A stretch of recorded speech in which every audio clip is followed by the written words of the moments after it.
63 സങ്കീർത്തനം 1 മുതലുള്ള വാക്യങ്ങൾ. ദൈവമേ, നീ എന്റെ ദൈവം. അതികാലത്തെ ഞാൻ നിന്നെ അന്വേഷിക്കും. വെള്ളമില്ലാതെ ഉണങ്ങി വരേണ്ട ദേശത്ത് എന്റെ ഉള്ളം നിനക്കായി ദാഹിക്കുന്നു, എന്റെ ദേഹം നിനക്കായി കാംക്ഷിക്കുന്നു. അങ്ങനെ നിന്റെ ബലവും മഹത്വവും കാണേണ്ടതിന് ഞാൻ വിശുദ്ധ മന്ദിരത്തിൽ നിന്നെ നോക്കിയിരിക്കുന്നു. നിന്റെ ദയ ജീവനേക്കാൾ നല്ലതാകുന്നു. എന്റെ അധരങ്ങൾ നിന്നെ സ്തുതിക്കും. എന്റെ ജീവകാലമൊക്കെയും ഞാൻ അങ്ങനെ നിന്നെ വാഴ്ത്തും. നിന്റെ നാമത്തിൽ ഞാൻ എന്റെ കൈകളെ മലർത്തും. എന്റെ കിടക്കയിൽ നിന്നെ ഓർക്കുകയും ഞാൻ രാത്രിയാമങ്ങളിൽ നിന്നെ ധ്യാനിക്കുകയും ചെയ്യുമ്പോൾ എന്റെ പ്രാണനും മജ്ജയും മേധസ്സും കൊണ്ട് എന്ന പോലെ തൃപ്തി വരുന്നു. എന്റെ വായ് സന്തോഷമുള്ള അധരങ്ങളാൽ നിന്നെ സ്തുതിക്കുന്നു. നീ എനിക്ക് സഹായമായി തീർന്നുവല്ലോ. നിന്റെ ചിറകിൻ നിഴലിൽ ഞാൻ ഘോഷിച്ചാനന്ദിക്കുന്നു. എന്റെ ഉള്ളം നിന്നോട് പറ്റിയിരിക്കുന്നു.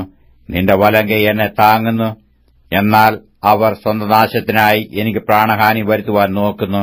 അവർ ഭൂമിയുടെ അധോഭാഗങ്ങളിലേക്ക് ഇറങ്ങിപ്പോകും. അവരെ വാളിന്റെ ശക്തിക്ക് ഏൽപ്പിക്കും.